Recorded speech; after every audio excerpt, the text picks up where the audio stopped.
জয় শ্রীকৃষ্ণ। আমার সকল সনাতনী বন্ধুদের জানাই অনেক শুভেচ্ছা। আজ আমি তোমাদের মাঝে গোত্র সম্পর্কে আলোচনা করব।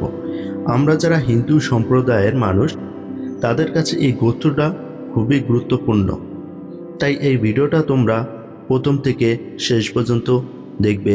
সকল গোত্র সম্পর্কে তোমরা ভালোভাবে জানতে পারবে। প্রথম যে গোত্র নিয়ে আলোচনা করছি সেটা হলো কাশ্যপ গোত্র। কাশ্যপ ঋষির বংশধরদের কাশ্যপ গোত্র বলা হয়ে থাকে। ইনি ব্রহ্মপুত্র মরীচির ঔষধে ও কলার গর্ভে জন্মগ্রহণ করেন। তিনি দক্ষ প্রজাপতির 13 কন্যা বিবাহ করে। কশ্যপ দেব দৈত্যদের জন্মদাতা ছিলেন। কশ্যপ গোত্রের প্রবর ঋষিদের নাম কশ্যপ, অপসার, নৈদ্রুপ। এই ছিল গিয়া কশ্যপ যে গোত্র, এই গোত্র সম্পর্কে। এই গোত্র ঋষি কাশ্যপ, তার নাম অনুসারে এই গোত্রটার নামকরণ করা হয়েছে এবং তিনি 13টা কন্যা বিবাহ করেছিলেন। এরপর যে বংশ নিয়ে আলোচনা করব সেটা হলো বাচ্ছ গোত্র। বাচ্ছ ঋষির বংশধরদের বলা হয় বাচ্ছ গোত্র। তিনি ভৃগু বংশীয় হরির পুত্র ছিলেন ও শার্বণী মুনের ভ্রাতা।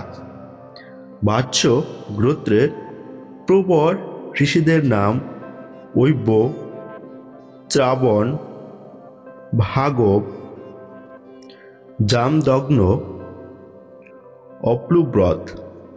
এই বাচ্ছ গোত্রের নামকরণ করা হয় বাচ্ছ ঋষির নাম অনুসারে।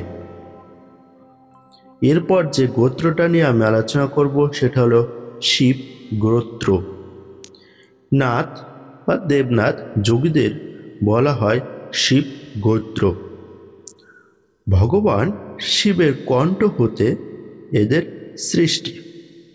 শিব গোত্রের প্রবর ঋষিদের নাম শিব, শম্ভু, সরস, ভূধর, অপ্লাবত।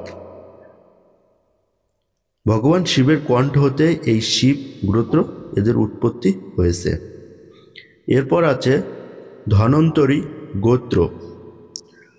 ধন্বন্তরী ঋষির বংশধরদের বলা হয় ধন্বন্তরী গোত্র। যিনি একজন বৈদ্য তথা সুচিকিৎসক ছিলেন। সমুদ্র মন্থনে তার উৎপত্তি হয়। এই গোত্রের প্রবর ঋষিরা হলেন গৌতম, অপসার, অঙ্গিরস, ভাস্পর্ত, নৈদ্রুপ।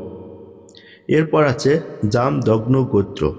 জামদগ্ন ঋষির বংশধরদের বলা হয় জামদগ্ন গোত্র। তিনি ছিলেন পরশুরামের ভ্রাতা। এই গোত্রের প্রবর ঋষিরা হলেন জামদগ্ন, বশিষ্ঠ, ঐব্য।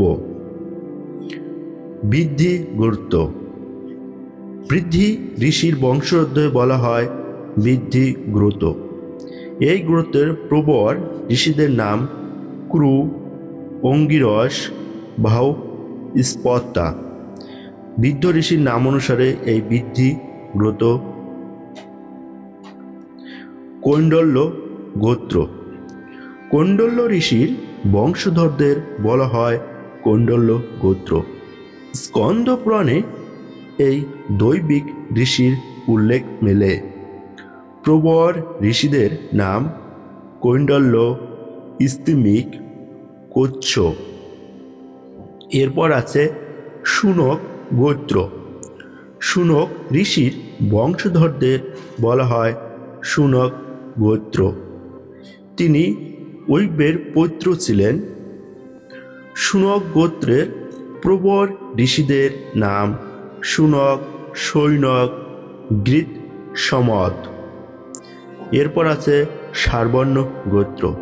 শার্বর্ণ মুনির বংশধরদের বলা হয় শার্বণ গোত্র। তিনি ছিলেন ভৃগু বংশীয় হরির পুত্র। নৈমিয় সারণ্য নিবাসী এক মহৎ পড়শি। তার প্রার্থনায় বায়ুদেব তার কাছে পুরাণ কথা কীর্তন করেন। পূর্ব ঋষিদের নাম ঐব্য চাপন। কৃষ্ণত্রেয় গোত্র। কৃষ্ণত্রেয় ঋষির বংশধরদের বলা হয় কৃষ্ণাত্রেয় গোত্র। হরিবংশ পুরাণে এই মহিষীর উল্লেখ মেলে। এই গোত্রের পূর্ব ঋষিদের নাম কৃষ্ণত্রেয়, আত্রেয়, আবাস।